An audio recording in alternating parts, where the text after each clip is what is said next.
What does it mean to dream wine images? If you've ever had a dream where the central motif or subject matter of your night visions is wine, you may be feeling stumped. Wine, after all, is a commonly seen symbol in dreams. This is a very common image, especially in the West. When you dream wine images, it's easy to hit a wall. You might fall for the surface meaning of wine symbols and assume that you just had a dream about enjoying meals, having a good time after a meal, or possibly having alcoholism issues. Thankfully, wine dreams have very little to do with these. Just like with most other dreams, when you dream of drinking wine, looking at wine, enjoying wine in many different contexts, it's not predictive. There usually isn't a one-to-one correlation between the actions you're taking in your dreams with wine and your actual behavior in your waking life.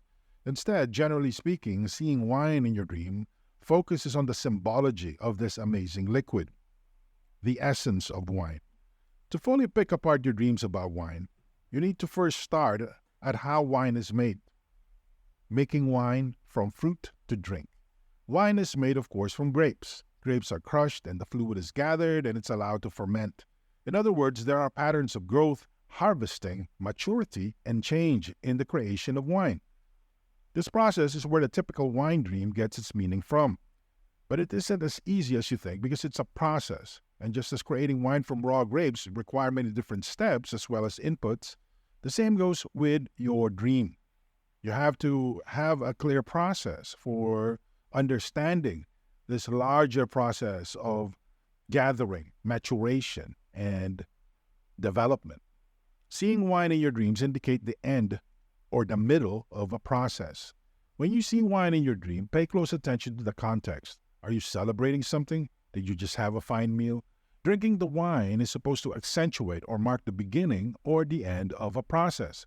Just as a ship is often christened with a bottle of wine being smashed against its hull, people go through the same ceremony when it comes to new projects or even starting on a great meal or capping off an amazing dinner. There's something celebratory about wine when it's consumed as part of a process. Your subconscious is showing you that in the middle of a project that is either starting or about to end. Seeing wines in your dream can point to something great. When you see wine or wine drinking as the central motif of your dream, it indicates that your subconscious is detecting the beginning of something great. Maybe it's an adventure or some sort of process of discovery. Maybe it's a culmination of a process where you sacrificed, put in the time, or just simply endured over an extended period. Either way, wine caps it off. When you dream of wine images in this context, you're capping off or celebrating an important point in time. What does getting drunk on wine mean? The great thing about wine is that it isn't so packed with alcohol that a small amount is enough to floor you. Instead, a typical table wine doesn't contain much alcohol at all. You have to consume a lot of this liquid to get tipsy. And if you really want to get drunk, you have to drink a lot more. You have to load up on this amazing liquid to get inebriated. Getting drunk on table wine, the kind of wine you serve with meals, takes quite a bit of effort. It's a decision. It's not something that just happens accidentally. It's not something you stumble into. Also, people who drink wine with their meals know where to draw the line. They've done these many times before, and they know what amount will get them tipsy, so they don't go there. They know how many glasses will get them drunk. They drink specifically to add flavor and enjoyment to their meal. The end point of drinking wine with meals is to celebrate or enhance one's enjoyment of the meal that one has just enjoyed. It's not about getting drunk. In fact, a lot of people who are wine aficionados and connoisseurs consider that as an insult. Seriously, they think that when people believe that people drink wine with meals to get drunk, they view that as an insult. When you gather your friends around for a meal and enjoy trading jokes, having a good time, and reminiscing about the old times, the point is not to get drunk. Instead, the point is to enjoy each other's company and deepen your bonds with each other. This leads to deeper and deeper comfort with each other. What do broken wine bottles mean? You have to pay attention to the context of this dream when it comes to wine images and as well as the overarching meaning of wine in general. It's a sign of stress. When you see broken bottles, it can indicate a sign of stress. You feel the process that you're going through isn't going as well as you would have hoped. Maybe it's taking too long to see the kind of results that you're looking for. Maybe it's taking too much of a commitment from you. Perhaps you think that you're unprepared to go all the way or as far as the project goes, and it's taking too much of your energy and mental and emotional resources. It's a sign of uneasiness. Whatever the case may be, when you see broken wine bottles in your dream, it indicates a deep and profound uneasiness. If you're not careful, this can lead to a heavy sense of disappointment. You may dislike the path you're on. You might end up blaming your friends or even yourself for your situation. But at the end of the day, the wine that is supposed to celebrate the results of your decision ends up bitter. All you can see are broken bottles. Instead of capping off a great victory, you're left looking at the broken bottles. These represent your dreams or what's left of them, your dashed hopes, and your profound disappointment. What does it mean to share wine? If you see yourself sitting around a table with your friends or family members and you pass along a bottle of wine, this indicates your awareness of the power of lore in your social circles. Every family has its own story. Every little social group has its own collection of in-jokes and long-held secrets, legends, and stories. These can be tall tales. These can be embarrassing truths. Whatever the case may be, this is the type of information that is shared among family members or group members. Some family member is usually designated as the lore keeper. Maybe it's your aunt who never married, or it's an uncle who may be an academic. Whatever form it takes and whoever it may be, that person has made it his or her business to collect stories from the rest of the group and record them in the form of a unified story. The story is then related to the rest of the clan during Thanksgiving or some other festive occasion where people have the opportunity to gather around the dinner table. Much like wine being passed around to help supplement and bring out amazing flavors of a meal, great stories about your friends, family, and generations past can go a long way in deepening your appreciation for your friends as well as your identity as part of a group. This is not a simple case of shooting the bull or passing around gossip. Please understand that what is being shared is the essence of your bonds. Sharing family history. Families have a narrative that is often unstated, and this narrative is so powerful that it can shape the mindset of the younger generation of that family. It gets its power from sheer repetition. If your family passes on a gripping story of how your clan was oppressed, held back, and betrayed in the past, what do you think the impact will be on your psyche and your personal relationships? What do you think the effect would be on how much trust you would give to other people who are not members of your group?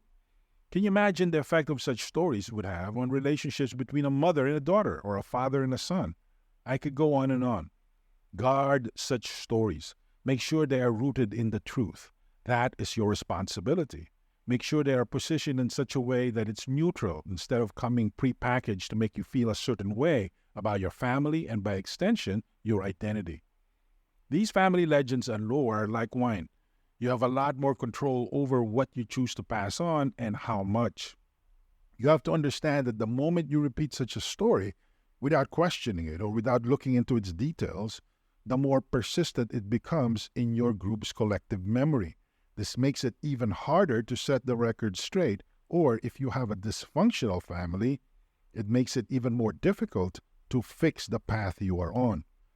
Great relationships are always built on truth. Sadly, even if you become part of the inattentive and inconsiderate chain of lore keepers in your family, you end up perpetuating negative mindsets that will persist long after your death. Is that what you want to do? Is that the kind of legacy you want to leave behind? The good news is you have a lot more control over this. You can change the fortunes of the group that you're in. It may be too late in your own personal situation, but the future generation doesn't have to share your bitterness. They don't have to share the mental baggage that you and your parents had to carry. It's your choice. So be more attentive, be more considerate, and be more deliberate in terms of passing on family lore. What does celebrating with wine represent? If your dream involves you obviously celebrating with wine, this can indicate that your subconscious is picking up signals in your waking life that you may be overlooking. These signals point to something or a series of events that are worth celebrating. Maybe you're getting a promotion. Maybe you have a new job in the offing. Maybe somebody that you're trying to win over in terms of your career or in terms of a romantic relationship is finally coming around. Whatever the case may be, there is something worth celebrating, but you have to understand that this is not always predictive. In many cases, what you should be celebrating is that you're still looking for a job and haven't quit. It's that you're still looking for love and haven't given up. It's that you're still working on yourself and becoming the best version of yourself and still haven't gotten discouraged. In some cases, it could also mean that you're looking for that special person and you're finally beginning to get a clue as to what to look for. Celebrate the process. Stop obsessing about the final product or the final destination or objective. Instead, understand and celebrate yourself within the process. You are changing and you are becoming a different person. This in of itself is worth being happy about. At the very least, this means sticking to the course. You're on the right track. Celebrate that you're persistent. You might be thinking to yourself, oh, this takes a lot of work and it looks like the path that I'm on is going to be frustrating. You're absolutely right. But guess what? Life is suffering. Life is hard and it's unfair. Realize that if you're able to stick to the process and you refuse to give up, it's worth celebrating. I hope you see the contrast between people who automatically assume that a dream image of celebratory wine would mean actual victory and people who see it as a sign of hanging on.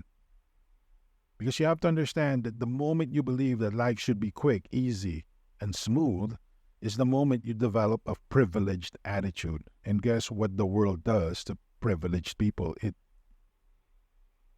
It swallows them whole, chews them up, and spits them out. Don't be one of those people. Understand that life is suffering and that you have to be mentally and spiritually ready to take on that enterprise. It's rough out there. So allow yourself to be tough. Allow yourself to celebrate the positive process of becoming tougher, more resilient, more resourceful with each step of the way. Celebrate the gift of personal change. It may well turn out that the most important gift you can walk away with in any kind of situation in your life is personal change. Now, a lot of people may be thinking that this is not much of a gift. Well, think again. Maybe you were impatient before. Now, you have a longer timeline. Perhaps you were judgmental before. Now, you're more even-minded. Maybe you had a tough time separating your thoughts from emotions before because you're easily triggered. Now, you are patient. These are truly worth celebrating because you're the kind of person that is going through changes. Change is the only constant in life. And if your attitude towards it is positive, then you can control the process. You are more likely to come out a victor instead of a victim. What does drinking red wine mean? In the following sections, I'm going to discuss different wine dream meanings depending on the type of wine in the dream. Now, to make sure that you are looking up the right section in this post, you have to be certain that the type of wine that I'm going to be interpreting is the central focus of your dream. Take, for instance, seeing a red wine at the beginning of your dream. And then for the rest of your dream, you're drinking white wine. In that context, your dream is about white wine, not red wine. It's not about the initial wine image that you saw. Instead, it's about the recurring motif or the wine image that keeps repeating again and again. Red wine dream images indicate health issues. When you see red wine appear again and again in your dream, all things being equal, what your subconscious is telling you is that there is key information about your health that you are overlooking or are completely clueless about. Maybe it's time to get an annual checkup. Maybe it's time to look at your lifestyle and connect the dots. It's your responsibility. Do you feel that you eat a lot? Do you feel that you put yourself in certain situations where you may be susceptible to abuse or crime? It's on you. Do you feel stress all the time? Do you have a tough time sleeping? Again, it's all on you. You have to be aware how these things affect your overall health and your effectiveness as a human being. Red wine can also indicate inspiration. Depending on the context of the appearance of red wine and how it's consumed and where it's placed, this can also indicate inspiration. Put more specifically, when you see red wine in certain contexts, it can indicate a renewal for commitment. Maybe you need to be more faithful to your romantic partner or sacrifice more for your career or be clear about the decisions you made. Whatever the case may be, you need to double down because you're on the right path. You may be thinking that this is a long grind, it doesn't mean much of anything. Well, that's what you're thinking. And if you continue to believe that, you will be disappointed. Things will fall apart. Your worst case scenarios will become a self-fulfilling prophecy. It's all about renewing your commitment. Focus on your ability to commit. What does drinking white wine mean? When you see yourself drinking white wine and there are people around you, this can indicate that people see that you need some sort of advice. Depending on whether people are doing around you, it might seem that things are actually much worse than you care to realize. They might think that you're doing a bad job handling your personal situation and you might be better off simply just listening to what more experienced people have to say and simply just shutting up and following that advice. Drinking white wines in a crowd and people listening to you, leaning in, can indicate that people care about you. At the very least, they care enough about what you have to say so that they want to give you advice. And you should also be paying attention to their actions because remember, a lot of people say one thing and do another. If anything, the most important advice other people can give you involves things that you should not do. How do you get this advice? Well, you shouldn't listen to what they have to say. I mean, at least take it with a block of salt.